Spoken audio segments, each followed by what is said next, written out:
सह वीर्यं करवावहै तेजस्विनावधीतमस्तु मा विद्विषावहै। ओम शांति शांति शांति। ओम पूर्णमदः पूर्णमिदं पूर्णात् पूर्णमुदच्यते पूर्णस्य पूर्णमादाय पूर्णमेवावशिष्यते। ओम शांति शांति शांति।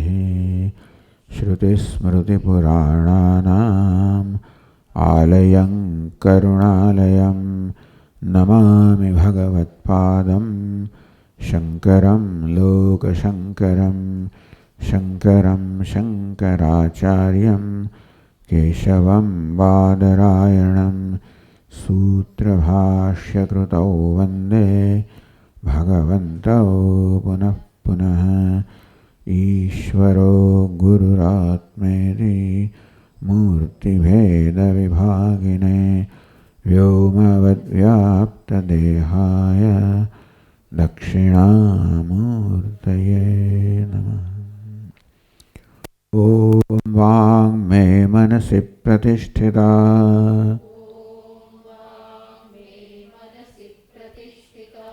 मनो मे वाचि प्रतिष्ठितम्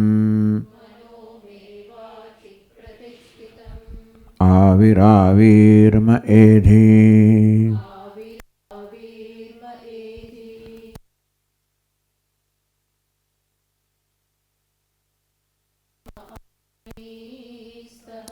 श्रुतं मे मा प्रहासि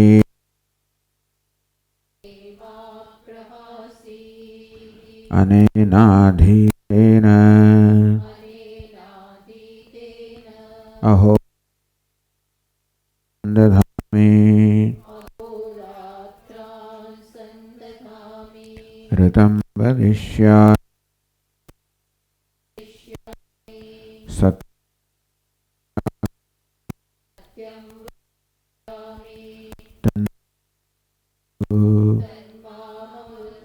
तद्वक्तारमवतु अवतु माम् अवतु वक्तारमवतु।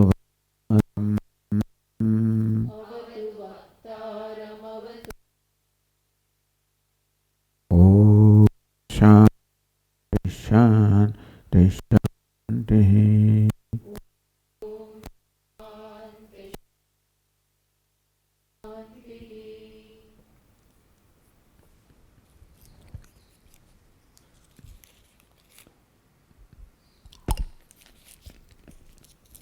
તો ઉપદેશ શાસ્ત્રમાં જેના રચયિતા છે ભગવાન આદિશંકરાચાર્ય, એમણે સમજાવ્યું કે આત્મા અપરોક્ષ છે, ચૈતન્ય સ્વરૂપ છે, સર્વસાક્ષી છે, સર્વપ્રકાશક છે, આપણું જ સ્વરૂપ છે. કર્તાપણું, ભોગતાપણું, અહંકાર આ બધું અનાત્મા છે. કારણ કે જાગ્રતમાં સ્વપ્નમાં કરતા ભોગતા છે, અહંકાર છે, સુષુપ્તિમાં નથી, તો પણ આત્મા વિદ્યમાન છે. વળી સ્વપ્નના દૃષ્ટાંતે બતાવ્યું કે સ્વપ્નમાં તો આપણને જે બધા પદાર્થોનો અનુભવ થાય છે એ બધા જ પદાર્થો અંતઃકરણ વડે કલ્પિત છે. એટલે કે અંતઃકરણ વૃત્તિઓ છે તો દૃશ્ય છે, અંતઃકરણ દૃશ્ય છે, એ સ્વપ્ન સિદ્ધ થયું અને દ્રષ્ટા તો આત્મા છે. આ પ્રકારે એમ આત્માને પ્રત્યક્ષતા સાક્ષી માત્ર સ્વયં પ્રકાશમાનતયા આત્મા પ્રત્યક્ષ છે, અપરોક્ષ છે, સાક્ષી છે, માટે સ્વયં પ્રકાશ છે. બીજું સ્વયં પ્રકાશ નથી, કારણ કે સુષુપ્તિમાં કોઈ પ્રકાશ તો નથી, એકમાત્ર આત્મા પ્રકાશ છે. નિત્ય અપરોક્ષ આત્મા નિત્ય અપરોક્ષ નિત્ય મારું સ્વરૂપ છે, બ્રહ્મ સ્વરૂપ છે. આ પ્રકારે સિદ્ધ કર્યું.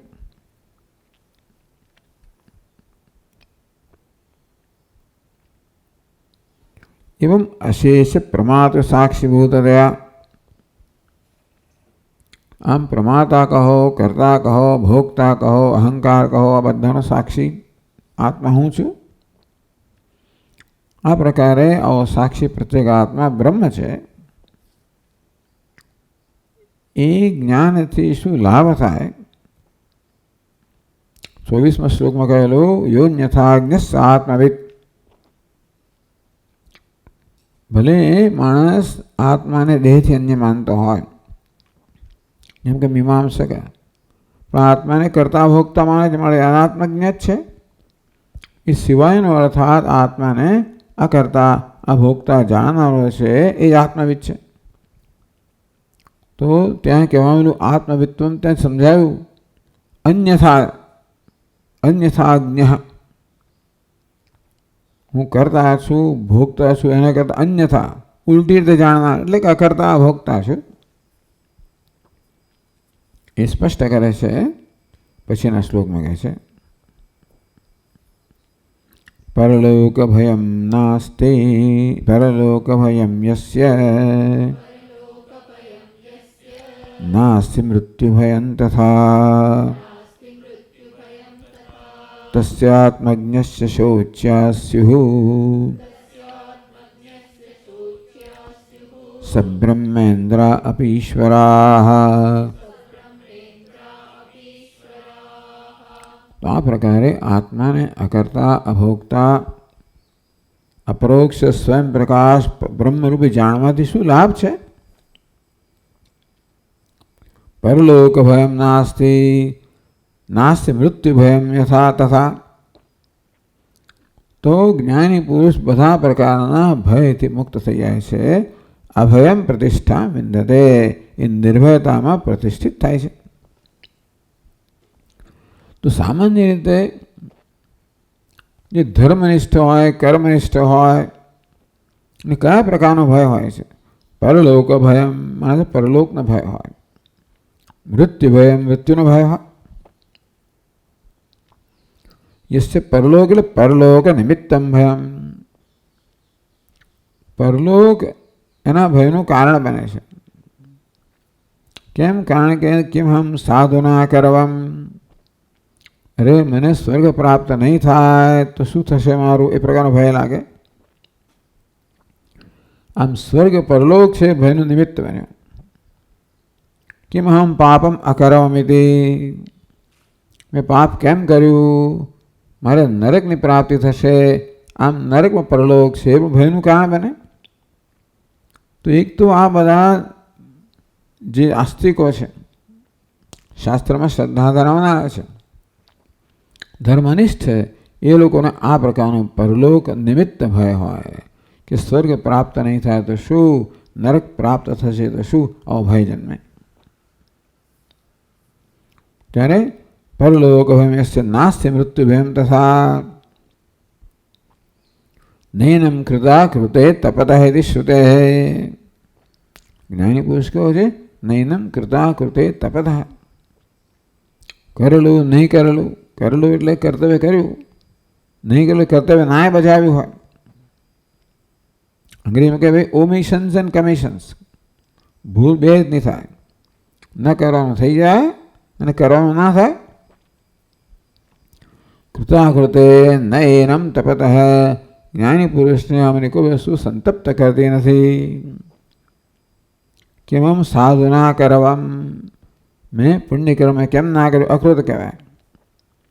કેમ પાપમ અકરવમ, મેં પાપ કેમ કર્યું, કૃત થયું. આ અજ્ઞાની માણસને બધી વસ્તુ સંતાપ જન્માવે છે. જ્ઞાનીને કર્તૃત્વથી માટે મેં પાપ કર્યું એવું પણ નથી, પુણ્ય ના કર્યું એ પ્રકારની ગ્રંથિ એનામાં નથી. તો આ એક ભય થયો. મૃત્યુ ભયમ નાસ્તિ મૃત્યુ ભયમ તથા, બીજો ભય મૃત્યુનો છે. તથા એ મૃત્યુ ભયમ મરણ ભયમ નાસ્તિ. આ તો ભય બધાનો છે કે બધા ભયની માં તો મૃત્યુનો ભય છે. The fear of death is the mother of all the fears. એવું તો કશું એવું ના કહેવાય. કારણ કે આપણે ઘણો બધો ભય હોય છે. નિષ્ફળતાનો ભય હોય, અપમાનનો ભય હોય, હાસ્યનો અહંકારના સ્તરે ભય છે બધા.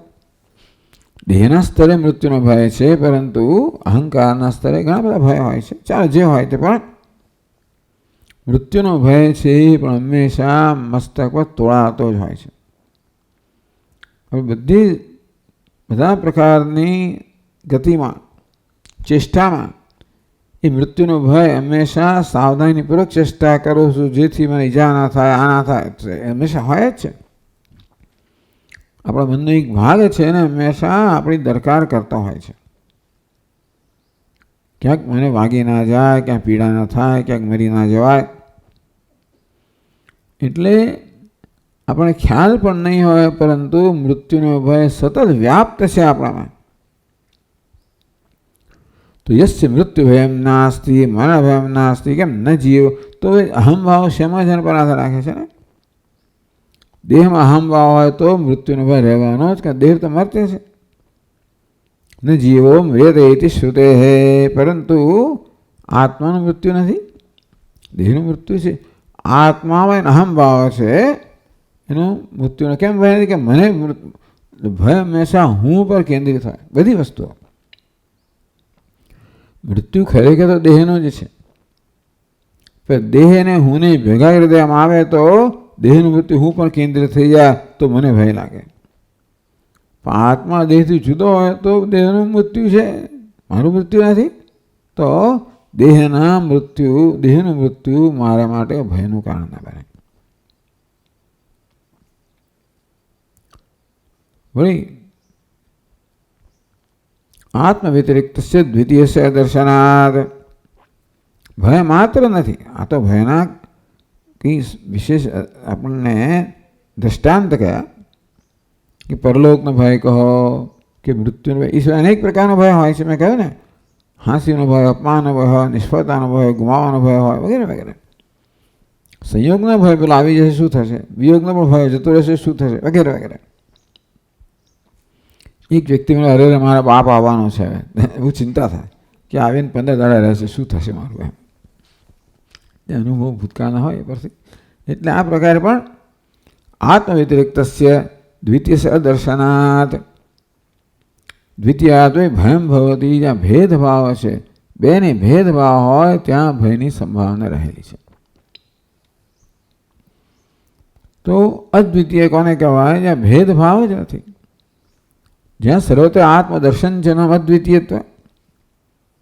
આત્મ વ્યતિરિક્તસ્ય દ્વિતીયસ્ય દર્શનાત, જ્ઞાની પુરુષ આત્મા સ્વય પોતાના સ્વય બે દર્શન કર, સર્વત્ર પોતાના દર્શન કરવા માટે પોતાને ભિન્ન કોઈ છે જ નહીં એની દૃષ્ટિમાં.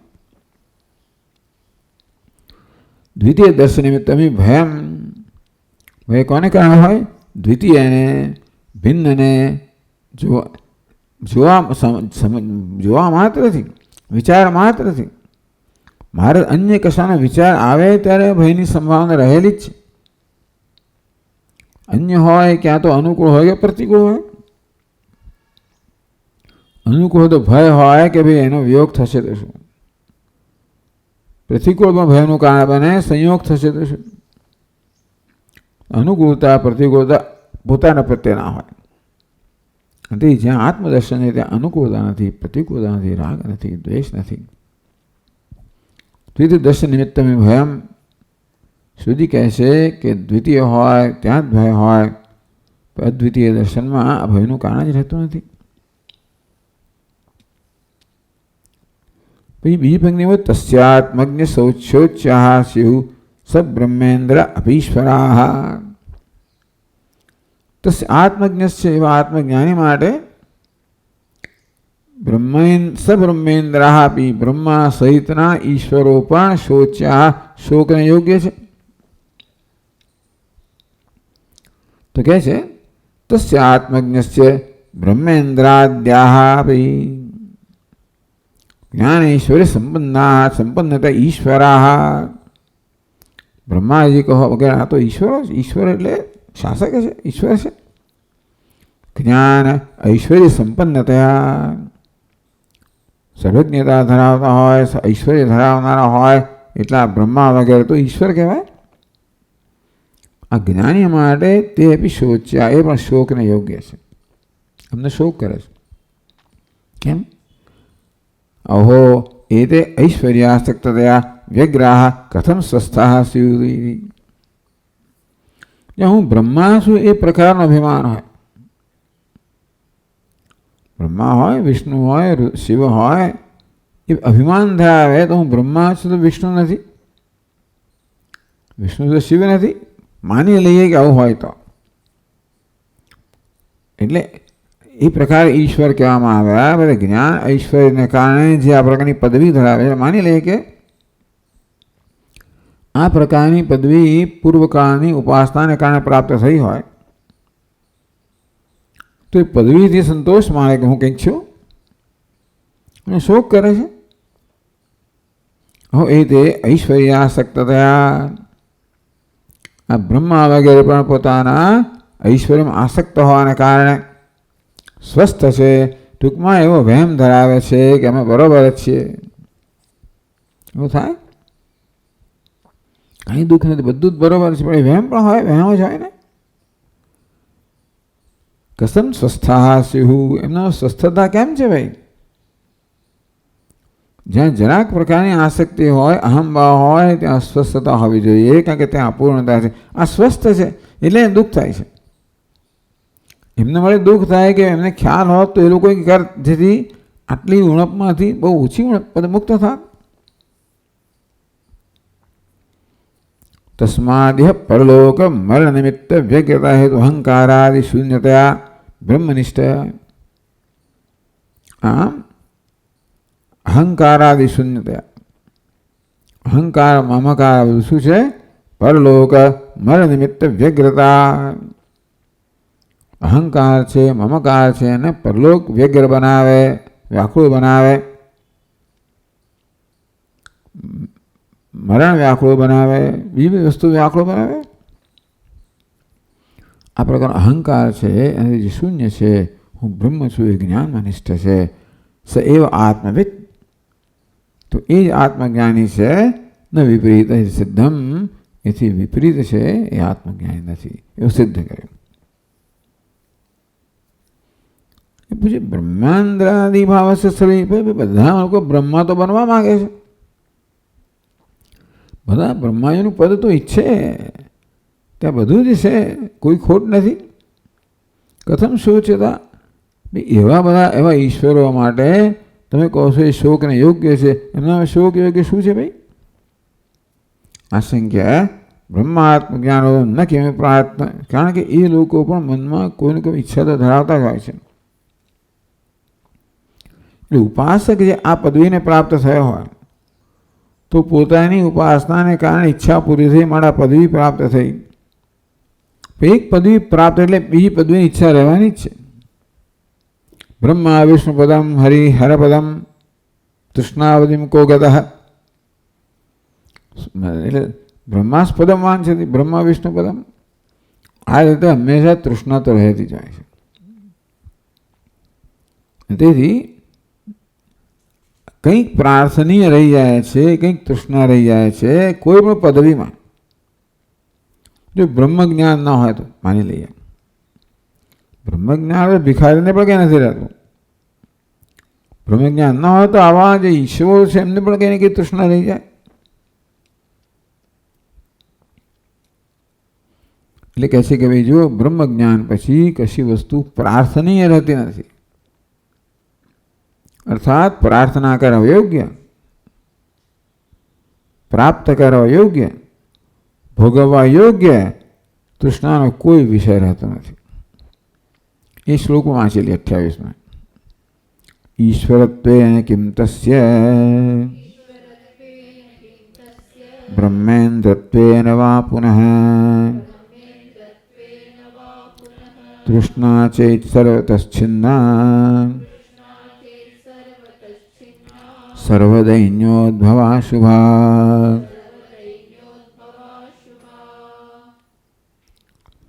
સર્વદૈન્યોદ્ભવા અશુભા તૃષ્ણા છિન્ના સર્વતશ્છિન્ના ચેત. તો જ્ઞાનનું પરિણામ શું છે? બધા પ્રકારની ઉણપમાંથી મુક્તિ, પૂર્ણતામાં પ્રતિષ્ઠા. તો ઉણપનો આત્માની ઉણપનો ખ્યાલ જ ઈચ્છા જન્માવે, તૃષ્ણા જન્માવે. સર્વ દૈન્ય ઉદ્ભવ. ઉણપમાં દૈન્ય આવે, દીનતાનો ભાવ આવે. આ તૃષ્ણા છે એ દીનતાના ભાવથી જન્મનારી છે. અશુભ છે. તૃષ્ણાને જીર્ણા વયમેવ જીર્ણ. આ તૃષ્ણા ક્યારેય જીર્ણ થતી નથી. તૃષ્ણાને પૂરી કરવી એ તો અગ્નિમાં ઘી હોમવા જેવું છે. માટે બધા પ્રકારનું અશુભ કરનારી છે. મહાશનો મહાપાપમાં વિદ્યેનું વૈરમ. ભગવાને કહ્યું કામેશ ક્રોધેશ. કામ કહો, ક્રોધમાં પરિણમે કામને તૃષ્ણા કહેવાય. મહાશનો મહાપાપમાં આ તૃષ્ણાનું ક્યારેય પેટ ભરાય જ નહીં. અને બધા પાપનું કારણ અશુભા કહેવામાં આવે. આવી જે સર્વત છિન્ન, આવી જે તૃષ્ણા છે એ સર્વત છિન્ન થઈ ગઈ હોય કોને? જ્ઞાની પુરુષને. યદા સર્વે પ્રમુચ્યન્તે કામાયેશ્વરદિશ્યતાઃ અથમર્ત્યો મૃતો ભવતિ અત્ર બ્રહ્મ સમશ્નુતે ઇતિ. એટલે સર્વત્ર દૈન્ય ઉદ્ભવો યસ્યાઃ સા તથા. એટલે સર્વ દૈન્ય બધા પ્રકારની દીનતા ઊભી કરનારી છે. એ દીનતા તૃષ્ણાએ જન્મ આપે. તૃષ્ણા એ દીનતા કરે જ, કારણ કે તૃષ્ણાથી આપણે પરતંત્ર હોઈએ. કશીક ઈચ્છા હોય ને એટલે આપણે કેમ પરતંત્ર? ઈચ્છા પૂરી કરનાર પર પરતંત્ર હોઈએ. ઈચ્છા કરનાર કેવો છે? પરતંત્ર છે, મળે દીન છે.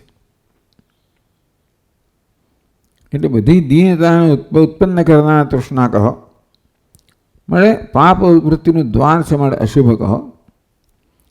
સા તૃષ્ણા છે સર્વતઃ સર્વાત્મા સમૂલની છે એવી તૃષ્ણા જે અજ્ઞાનથી જન્મેલી છે. જ્ઞાનથી અજ્ઞાનરૂપી મૂળ સહિત તૃષ્ણા દૂર થઈ જાય તો પછી ઈશ્વરત્વેને કેમ તસ્ય બ્રહ્મત્વેને વા પુનઃ.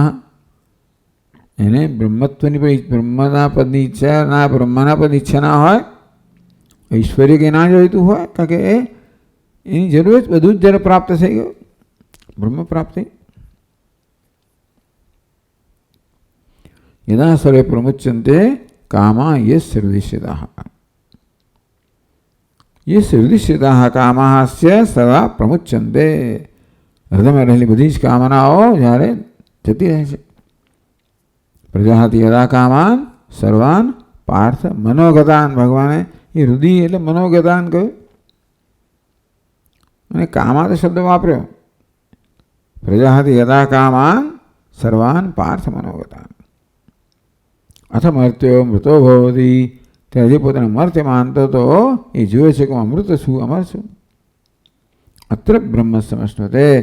અહીં જે જીવંત છે ત્યારે જ બ્રહ્મને પ્રાપ્ત કરે છે. નિર્મમમ નિરહંકારમ યહ પશ્યતિ સ પશ્યતિ. જે પોતાને આ પ્રકારે જુએ છે કે હું નિર્મમ છું, નિરહંકાર છું, એ પ્રકારે જે પોતાનું દર્શન કરે છે એ જ વાસ્તવમાં પોતાને જાણે છે. ઇત્યુક્તમ સ્પષ્ટેન આત્મજ્ઞ લક્ષણામઃ. પછી આવ્યું બરાબર છે. એટલે આ પ્રકારે આત્મજ્ઞના લક્ષણો કયા. આ તો બધું બહુ લાંબુ ચાલે, પણ કારણ કે આત્મજ્ઞની વાત થઈ ને અહીંયા, એટલે આ ચર્ચા દરમિયાન પણ આત્મજ્ઞની વાત થઈ. અનુભૂતિ પ્રકાશની અંદર વિદ્યારણ્ય સ્વામીએ એટલા માટે, કારણ કે એને કોઈ પ્રકારને એને કહ્યું ને કોઈ પ્રકારનો શોક એને નથી. આ ત્રણ કારણો જવા દેવા. એટલે ટૂંકમાં પહેલાં તો કહેવાય એ હતો ભાઈ એ શું કામ ભાઈ બધા નિયમોનું પાલન કરતો હોય, શું કામ ના કરે? પ્રશ્ન એ ઉત્તર એ છે. નિયમનું પાલન કરવાથી કોઈ પ્રકારનું દબાણ જન્મતું હોય તો બરાબર છે. આપણે નિયમનું પાલન કરવું દબાણ જન્મે. આમ જતા રહેવું છે ને ડાબી બાજુ ના જવાય ત્યાં લખ્યું છે. મોટર બાઇક છે ને ઝડપ જેવું છે પણ કે આથી 50થી કે વધારે ના જવાય. આ સરસ વસ્તુ સામે છે પણ ભાઈ તારા છે ના પાડી છે ખાવાની વગેરે. એ નિયમનું પાલન કરવામાં મોટે ભાગે આપણને અંદરથી કોઈ દબાણનો અનુભવ થાય. પણ દબાણનો અનુભવ જ ના હોય તો કોઈ પ્રકાર આયાસ વગર નિયમનું પાલન થતું હોય તો પછી શા માટે ના થાય? એટલે કેમ આ જ્ઞાની પુરુષ નિયમ પ્રમાણે સત્કર્મ જ કરે છે, એના વડે પાપ કર્મ કેમ થતું કે શું કામ ના કરે? ટૂંકમાં નિયમોનું પાલન ન પાલન કરવાની આવશ્યકતા જ નથી. એનું પાલન આપોઆપ જ થાય છે. એના સંદર્ભમાં આ શ્લોક પણ ઉદ્ધૃત કરવામાં આવ્યો ત્યાં આગળ.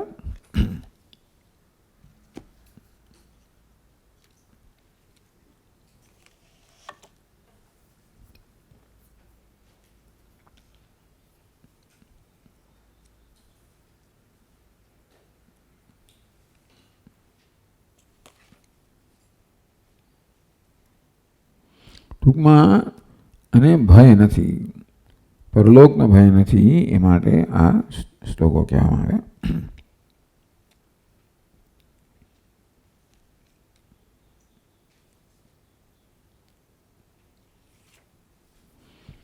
આ પ્રકારે પહેલી કંડિકા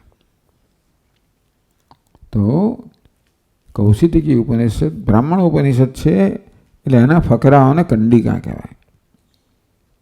તો પહેલી કંડિકા માટે 30 શ્લોક આ ગ્રંથકારે રચ્યા. એ દ્વારા બહુ મહત્વની વસ્તુ કહી આપણને. એ કંડિકાનો કથાઓનો અંશ તો સંક્ષેપમાં કયો,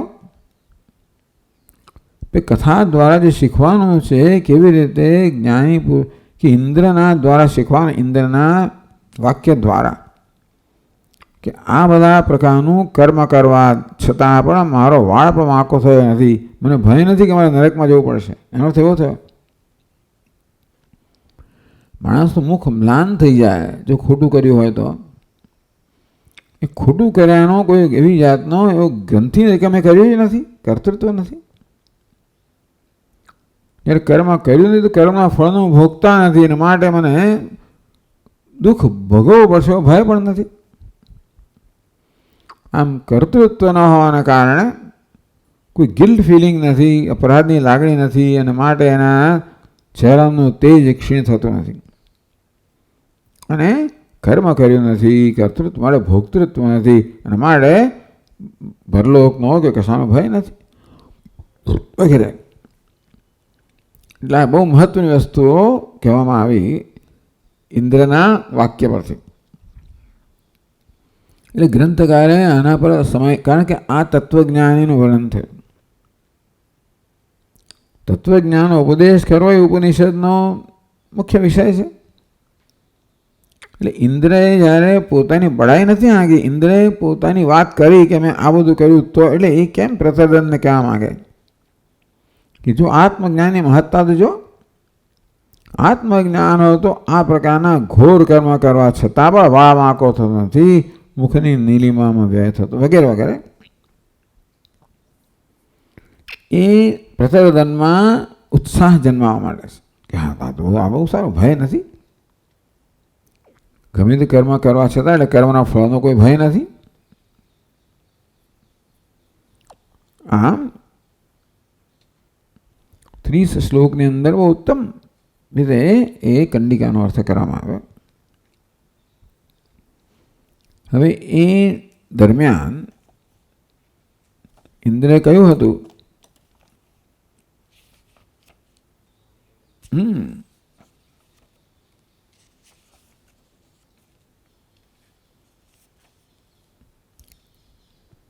મામે વિજાનીહિતિ.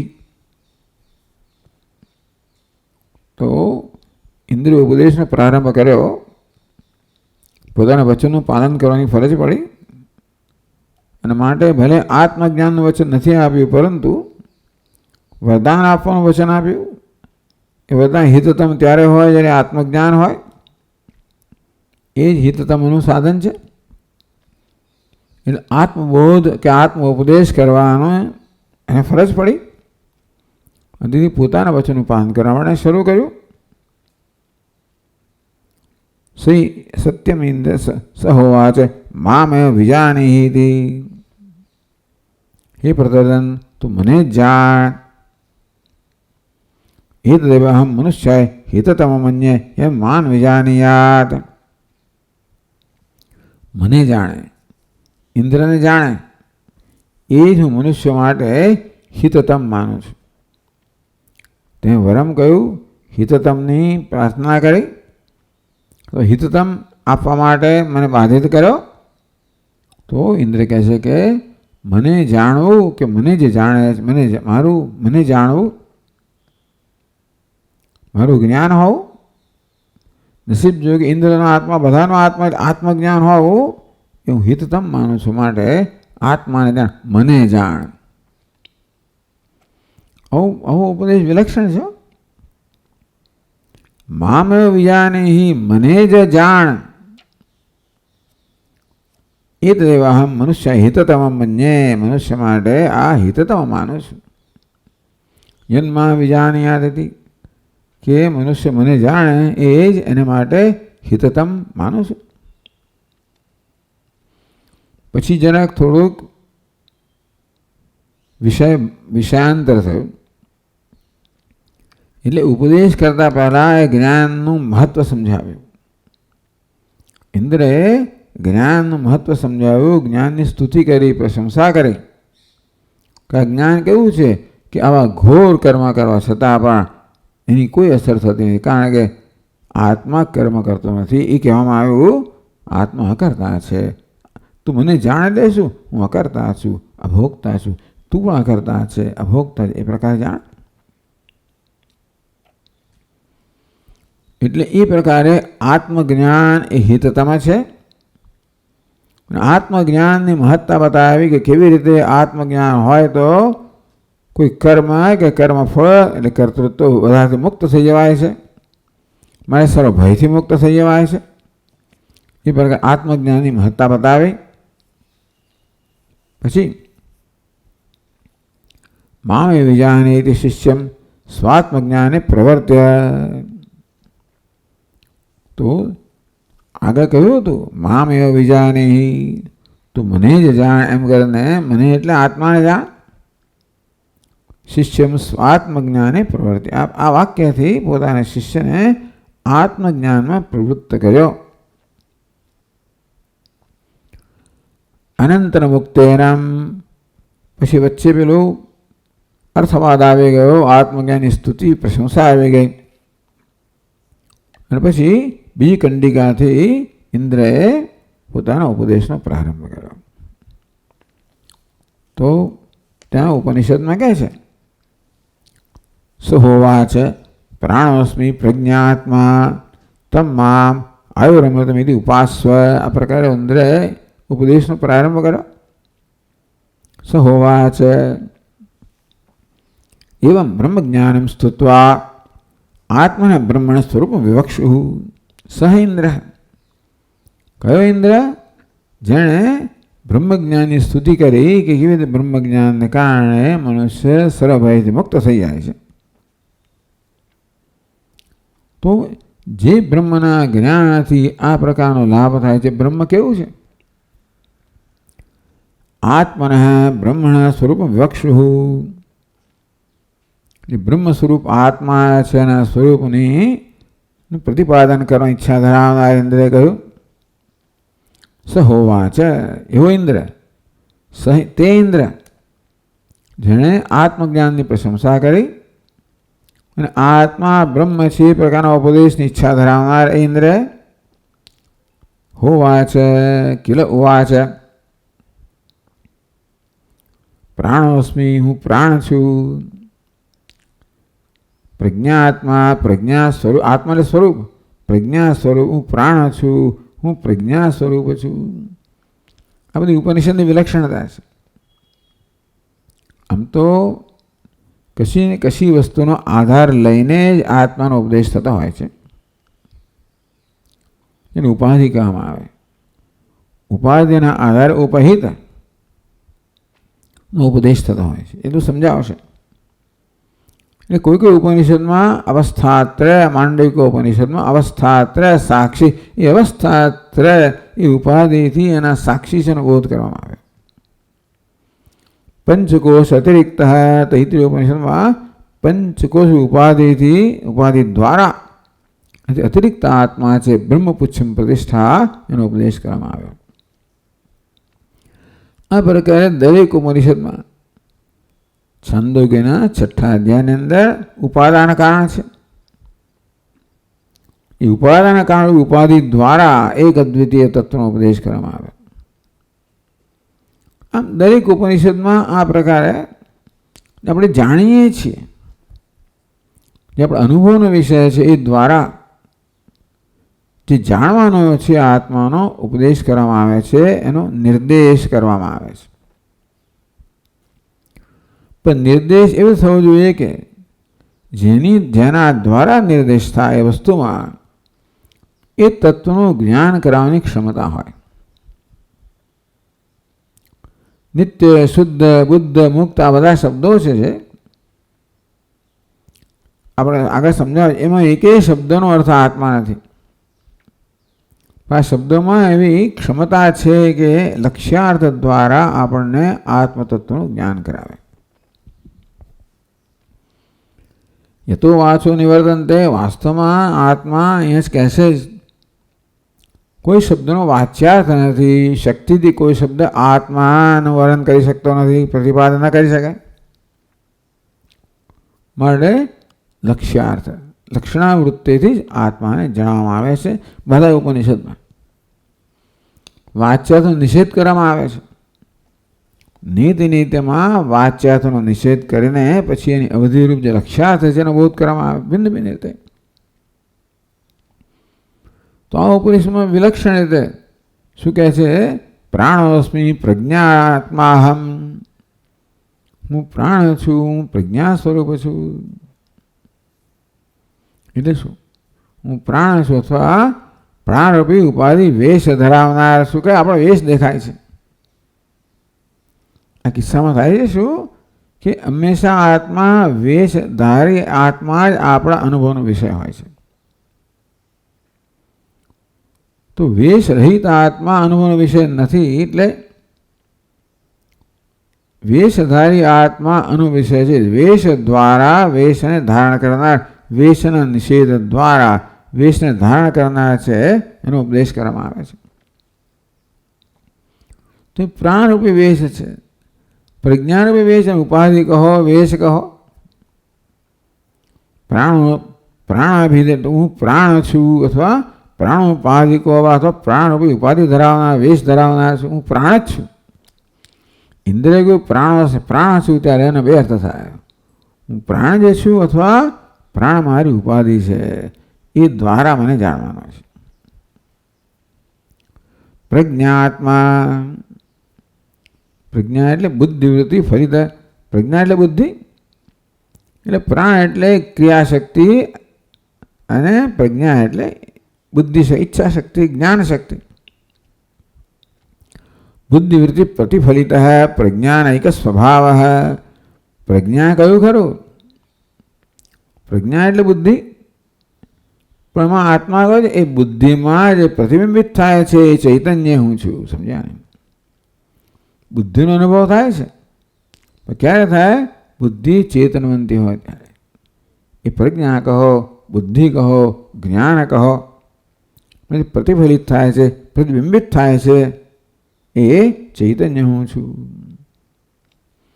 કારણ કે બુદ્ધિ પર એ રીતે ધ્યાન કરવાથી છેવટે આપણને, એટલે એના પર નજર કેન્દ્રિત કરવાથી, તો પ્રાણ પર નજર કેન્દ્રિત કરવાથી છેવટે આપણને એ આત્માનું જ્ઞાન કરાવવાની ક્ષમતા ધરાવે છે. રમણ મહર્ષિ કે હું કોણ છું, એટલે અહીંયા એને બદલે અહીંયા વધારે સ્થૂળ વસ્તુ બતાવવામાં આવી કે પ્રાણ પર ધ્યાન કેન્દ્રિત કરો, પ્રજ્ઞા પર ધ્યાન કેન્દ્રિત કરો, તો તમને છેવટે એ આત્માનું જ્ઞાન કરાવશે. કઈ રીતે? આત્માનું સ્વરૂપ તમે કહે છે આપણે કે અધર આપણે અન્વેષણ કરીએ એ કરવાથી. કારણ કે દરેકમાં આત્મા રહેલો જ છે ને. પ્રાણ હોય એમાં અસ્થિભાતિ પ્રિય તો હોય, પ્રજ્ઞામાં હોય જ. અને એ રીતે પ્રાણ કહો, પ્રજ્ઞા કહો, આપણને અસ્થિભાતિ પ્રિય આત્માનું દર્શન કરાવવાની ક્ષમતા ધરાવે છે.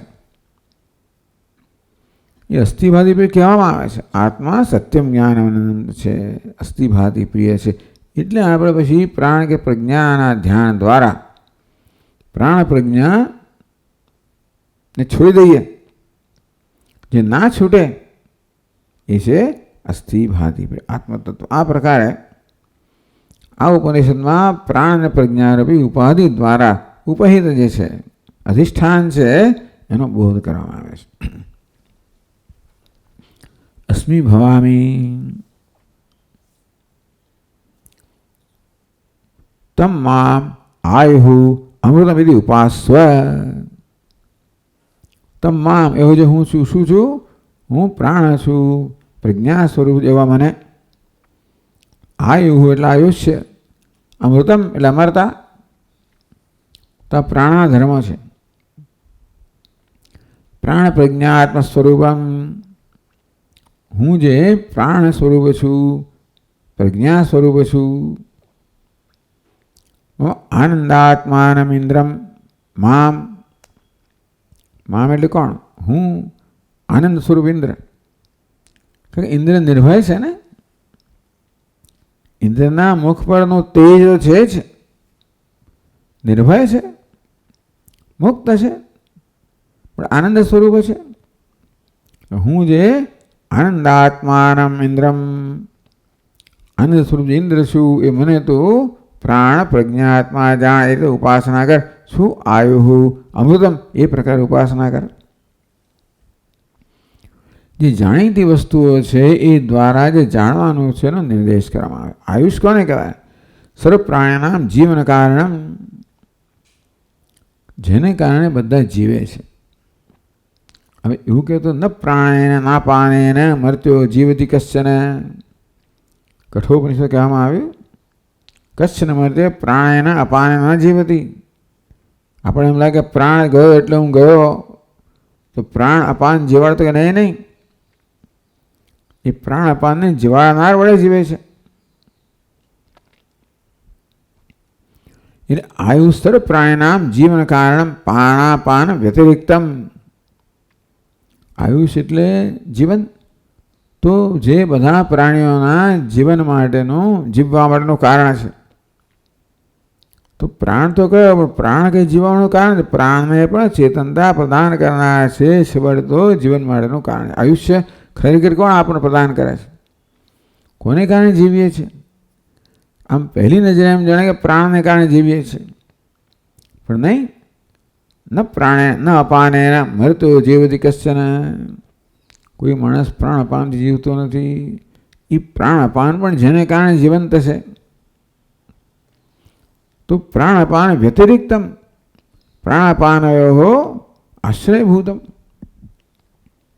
એટલે ભલે આપણને એમ લાગે પ્રાણ અપાનથી જીવીએ છીએ, પણ પ્રાણ અપાનથી અન્ય છે, એના આશ્રયભૂત છે, એને પણ ચેતનતા પ્રદાન કરનાર છે. એ ખરેખર આયુષ્ય છે. આયુષ્યની ઉપાસના કરવી હોય ને તમારે, તો પહેલાં આપણે આયુષ્ય એટલે જીવન, એટલે પ્રાણાપાન. પ્રાણાપાન તો વાયુ છે ને, તો વાયુ કેવી રીતે? વાયુ તો અચેતન હોય. તો અચેતન પ્રાણપાન પણ જેની સન્નિધિમાં જાણે કે ચેતનતા પ્રાણ પ્રાપ્ત કરે, એ ચૈતન્ય. એ પ્રકારે આયુષ શબ્દનો લક્ષ્યાર્થ શું થાય? ચૈતન્ય જ થાય. અમૃતમ મન શૂન્યમ ષડભાવકાર શૂન્યમ મામ વિજાનેહી. કહ્યું ને, મામ એવ વિજાનેહી. હે પ્રતર, તું મને જાણ, હું કોણ છું? આયુ અમૃતમ, આયુષ છું, અમૃત છું. એટલે મૃત્યુ રહિત છું, એટલે જન્મ રહિત છું, એટલે સદભાવ વિકાર નિર્વિકાર છું. ઇતિ પ્રાણ પ્રજ્ઞાત્મા ઇન્દ્ર આયુ અમૃતમસ્મિતિ. હવે ઇતિ ઉપાસ્વ, આ પ્રકારે ઉપાસના કર. ઉપાસનાનું ધ્યાન પણ થાય અથવા તો વિચાર કર. એટલે શું? હું પ્રાણ છું, પ્રજ્ઞાત્મા છું, આયુષ છું, અમૃત છું. એ પ્રકારે તું મને જાણ. ઉપાસ્વ, ઉપાસના કે ધ્યાન કરે. એટલે શું? યાવત આત્મ સાક્ષાત્કારમ વિજાતે પ્રત્યે શૂન્યમ સજાતે પ્રતિપ્રહમ કરું. ઉપાસનાનું ધ્યાન કરવું એટલે સજાતીય વૃત્તિ પ્રવાહ. સજાતીય વૃત્તિના પ્રવાહને એક જ પ્રકારની વૃત્તિનો પ્રવાહ જાળવી ધ્યાન કહેવામાં આવ્યું, ઉપાસના કહેવામાં આવી.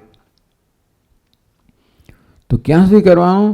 ઉપાસના જ્યાં સુધી આપણા ઉપાસ્ય દેવનો સાક્ષાત્કાર ના થાય ત્યાં સુધી કરવાની હોય. શ્રી કૃષ્ણની ઉપાસના કરતો હોવ, ધ્યાન ક્યાં સુધી કરવાનું હોય? જ્યાં સુધી એ ઉપાસ્ય દેવનો સાક્ષાત્કાર ના થાય. અહીં તેવી રીતે જ્યાં સુધી આત્મદેવનો સાક્ષાત્કાર ના થાય. જે પ્રાણનો પ્રજ્ઞાનું અધિષ્ઠાન છે, આયુષ છે, અમૃત છે, એ પ્રકારે વિજાતીય પ્રત્યે દૂર થઈને માત્ર સજાતીય પ્રત્યે રહે એ પ્રકારે હું છું અહમ રૂપે એની ઉપાસના કર, એનું જ્ઞાન પ્રાપ્ત કર. એક જ સેવ ભવતો ઇન્દ્ર પ્રાણ પ્રજ્ઞાત્મા આયુ અમૃતમ, આટલા બધા ગુણ છે તમારા. આપણે તો એક જ છો. પ્રાણોસ્મી, પ્રાણ છું, પ્રજ્ઞાત્મા,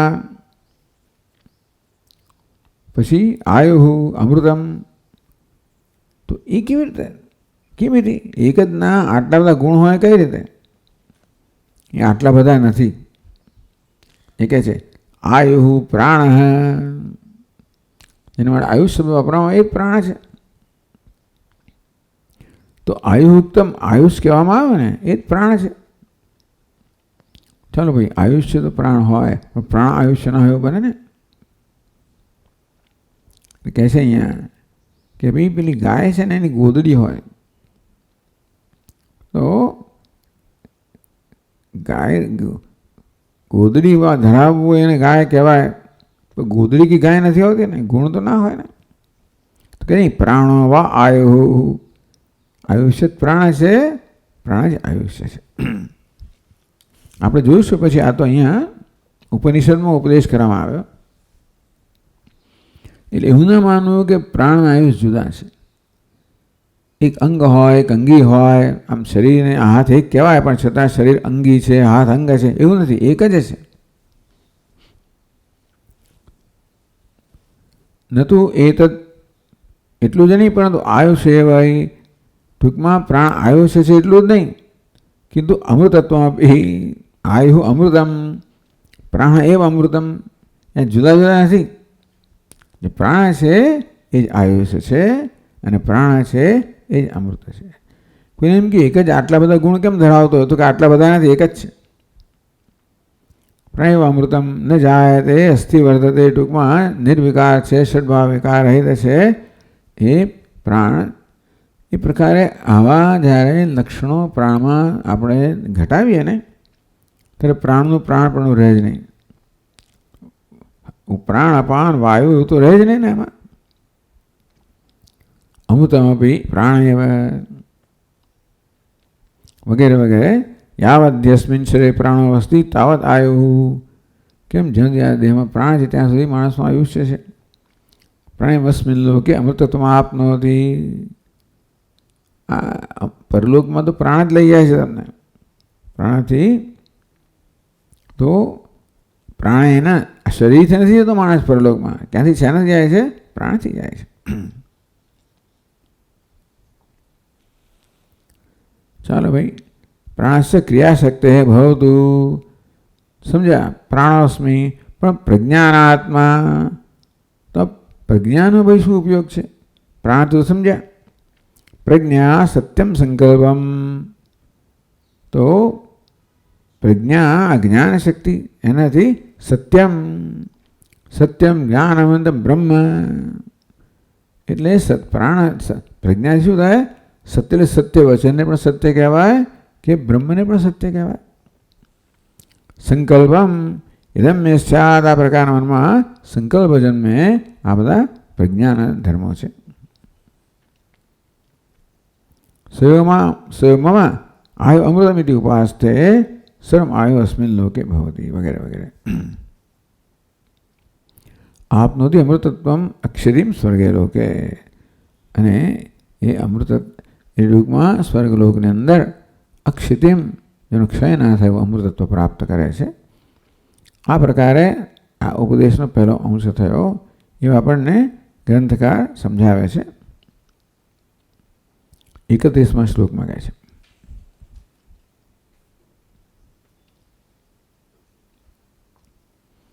આ પ્રાણોસ્મી પ્રજ્ઞાત્મક વાક્ય વાંચે ને આપણે, એ વાક્યથી ઇન્દ્ર પ્રતદનને તત્વનો ઉપદેશ કરે છે. અહીં કહે છે 31મા શ્લોકમાં, મામ જાનીહિ તેવમિન્દ્રઃ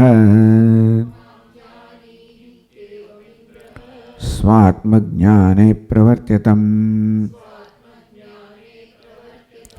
પ્રાણોસ્મીત્યાદિ વાક્યેન તસ્મૈ તત્વમવોચત.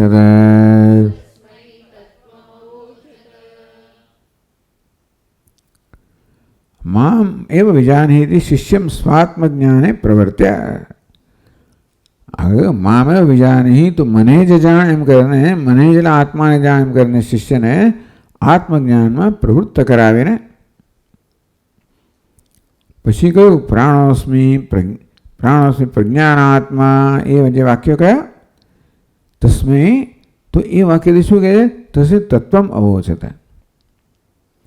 કારણ કે એકવાર તત્વજ્ઞાનમાં એને પ્રવૃત્ત કર્યો, મામ વિજાનહી મામ જાનહી, આ પ્રકારે એને તત્વજ્ઞાનમાં પ્રવૃત્ત કર્યા પછી ઉલટી સુલટી વાતો કરે, પ્રાણની વાત કરે, પ્રજ્ઞાને સંબંધ જ ના હોય, અસંબદ્ધ થઈ ગયો તો નહીં. એ વાક્યો દ્વારા જે વાક્ય દ્વારા તું મને જ જાણ, આત્માએ જાણ, એ વાક્ય દ્વારા પોતાના શિષ્ય પ્રતર્દનને આત્મજ્ઞાનમાં પ્રવૃત્ત કે આત્મા જાણવા તૈયાર થઈ ગયો. એ પ્રકારે તૈયાર કર્યા પછી જે ઉપદેશ, આત્માનો જ ઉપદેશ આવવો જોઈએ ને. તસ્મિત તત્વમ અવોચત. ટૂંકમાં ઇન્દ્રએ આ શબ્દો દ્વારા તત્વનો જ ઉપદેશ કર્યો છે, નહીં કે પ્રાણનો અને પ્રજ્ઞાનો.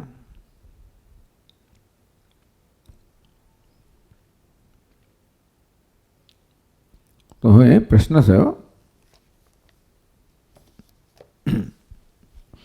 પ્રાણ પ્રજ્ઞે ક્રિયા જ્ઞાન શક્તિ દ્વે લિંગ દેહગે તદધિષ્ઠાન રૂપત્વાદ તાભ્યામ આત્મોપલક્ષિતઃ.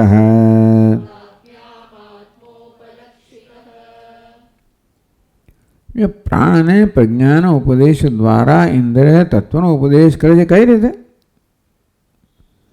તો પ્રાણ પ્રજ્ઞે ક્રિયા જ્ઞાન શક્તિ દ્વિવચન. પ્રાણ પ્રજ્ઞે દ્વિવચન, ક્રિયા શક્તિ જ્ઞાન શક્તિ દ્વે. ક્રિયા જ્ઞાન શક્તિ એટલે પ્રાણ જે છે ક્રિયા શક્તિ છે, પ્રજ્ઞા છે જ્ઞાન શક્તિ છે. દ્વે લિંગ ગે લિંગ દેહ ગે. લિંગ દેહ ગતે, લિંગ દેહ ગે એટલે લિંગ દેહ ગતે. ટૂંકમાં આ બંને પ્રકારની પ્રાણ અને પ્રજ્ઞા જે છે, જે ક્રિયાશક્તિ અને જ્ઞાન શક્તિ છે. એવું ખરું કે પ્રાણ છે કર્મેન્દ્રિયો સાથે ક્રિયાશક્તિ બને, અને પ્રજ્ઞા છે જ્ઞાનેન્દ્રિયો સાથે જ્ઞાન શક્તિ. ટૂંકમાં આ જ્ઞાનેન્દ્રિયો છે જગતના વિષયોની માહિતી આપવા માટે પ્રજ્ઞાને આપે, એ પ્રકારે પ્રજ્ઞાને જ્ઞાન જન્મે. અને કર્મેન્દ્રિયો છે પ્રવૃત્તિ દ્વારા, પ્રાણ એમાં કર્મેન્દ્રિયો દ્વારા વ્યક્ત થાય ત્યારે કર્મ થાય. એટલા માટે પ્રાણ અને કર્મેન્દ્રિયોના પ્રાણમય કોષમાં, અને પ્રજ્ઞા કે બુદ્ધિ અને જ્ઞાનેન્દ્રિયોને વિજ્ઞાનમય કોષમાં સમાવેશ થયો. તો પ્રાણ નામ ક્રિયાશક્તિ, પ્રજ્ઞા છે જ્ઞાન શક્તિ, જાણીતું છે. તદ અધિષ્ઠાન રૂપત્વાદ. તો આત્મા કોણ છે? તદ અધિષ્ઠાન રૂપત્વાદ. તયો અધિષ્ઠાન રૂપત્વાદ. તયો અધિષ્ઠાનમ આત્મા. આત્મા કોણ છે? બધાનું અધિષ્ઠાન છે. ભલે કહ્યું કે પ્રાણ હું છું, પ્રજ્ઞાત્મા હું છું, પણ એ હું છે એ પ્રાણનું અધિષ્ઠાન છે. પણ અધ્યારૂપ અધિષ્ઠાન હોય જ હંમેશા.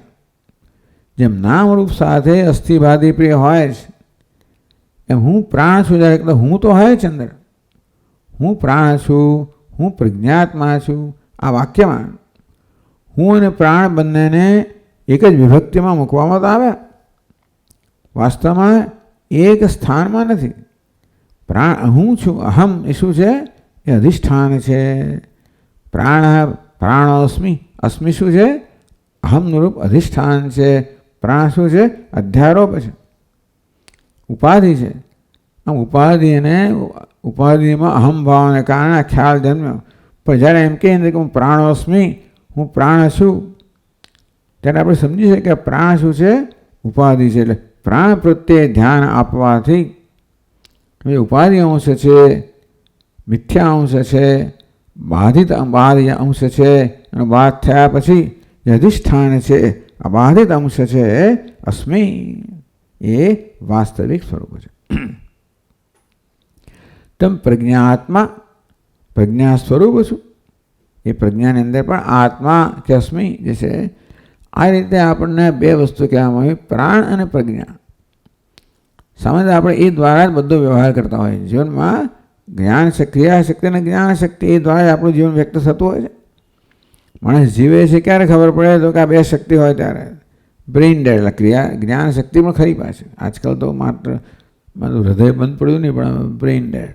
હૃદય ક્રિયા શક્તિ છે ને આ જ્ઞાન શક્તિ છે. ચાલો બંને શક્તિઓ જાય ત્યારે ખબર પડે કે માણસ ગયો.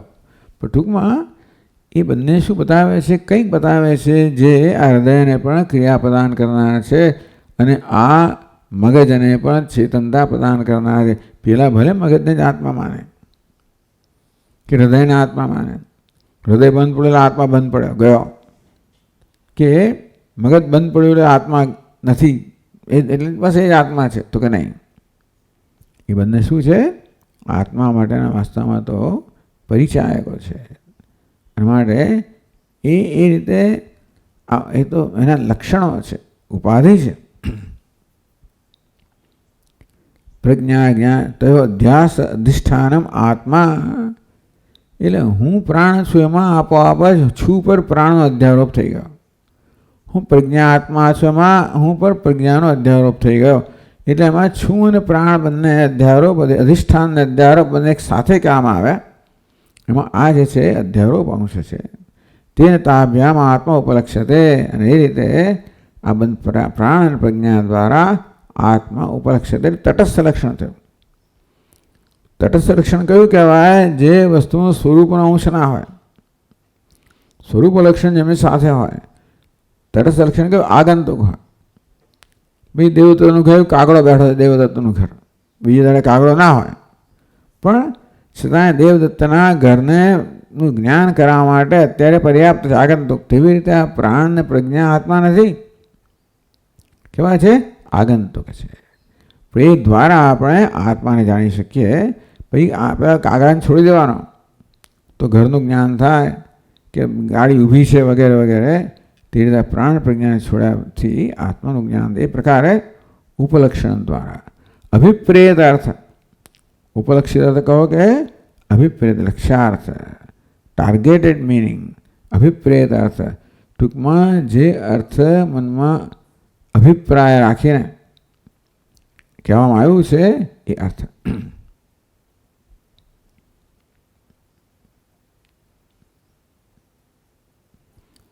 તો એ વાત કહે છે 33મા શ્લોકમાં, પ્રજ્ઞાત્મા પ્રાણ રૂપોસ્મિ ઇત્યેવં તસ્મા અવોચત આનંદો જર ઇત્યાદિ નિર્ણયસ્તસ્ય ઉચ્યતે.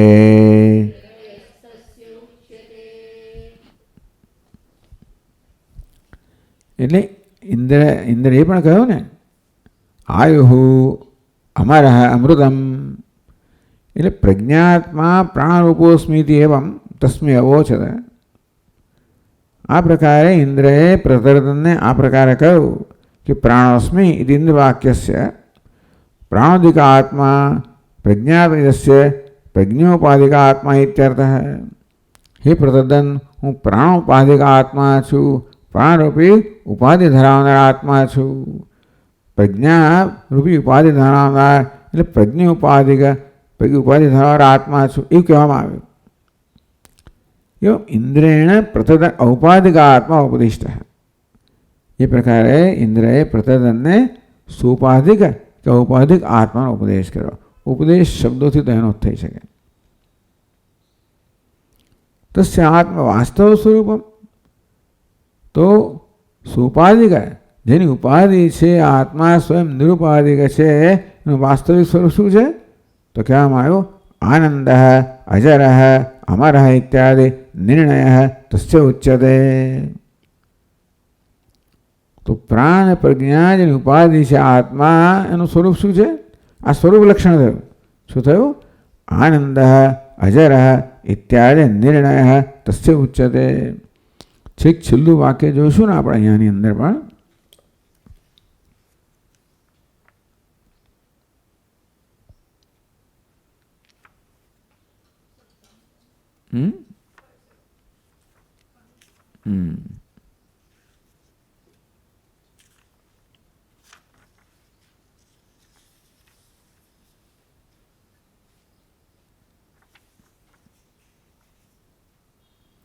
હા, એટલે આમાં કંડિકાનું તો કયું છે ખબર નથી મને, પણ શેષ પ્રાણેવ પ્રજ્ઞાત્મા આનંદ અજર અમૃત એવું આ ઉપનિષદના ઉપસંહારમાં કહેવામાં આવ્યું. તો આ પ્રકારે પ્રાણોસ્મિ પ્રજ્ઞાત્મા આયુ અમૃત કે અમૃતમ એ કહ્યું, એ થયો અને મામ જાને એ ઉપક્રમ થયો. અને શેષ પ્રાણ પ્રજ્ઞાત્મા આનંદ અજર અમૃત. એ પ્રજ્ઞા આનંદ છે, અજર છે, અમૃત ઉપસંહાર થયો. તો ઉપક્રમ અને ઉપસંહાર એક વાક્યતા હોય છે હંમેશા. એટલે એ પ્રકારે નિર્ણય છેલ્લે થયો. એટલે કહ્યું આનંદ અજર ઇત્યાદિ નિર્ણય. એટલે ઉપનિષદના એ વાક્યનો અહીંયા આગળ નિર્દેશ કરે છે.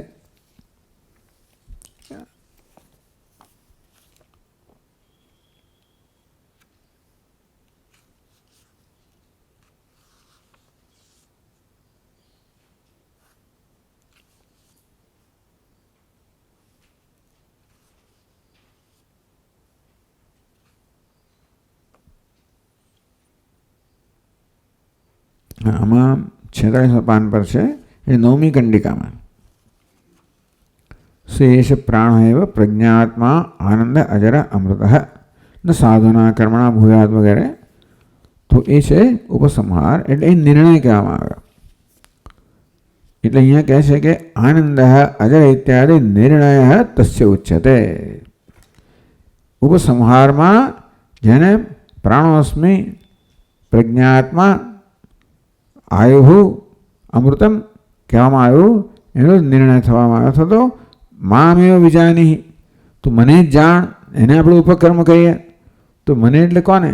તો કે આનંદ અજર ઇત્યાદિ. હું આનંદ સ્વરૂપ છું, અજર છું, અમર છું. એ પ્રકારે એનો નિર્ણય કરવામાં આવે. છેલ્લે ત્યાં ઉપસંહાર કરવામાં આવે.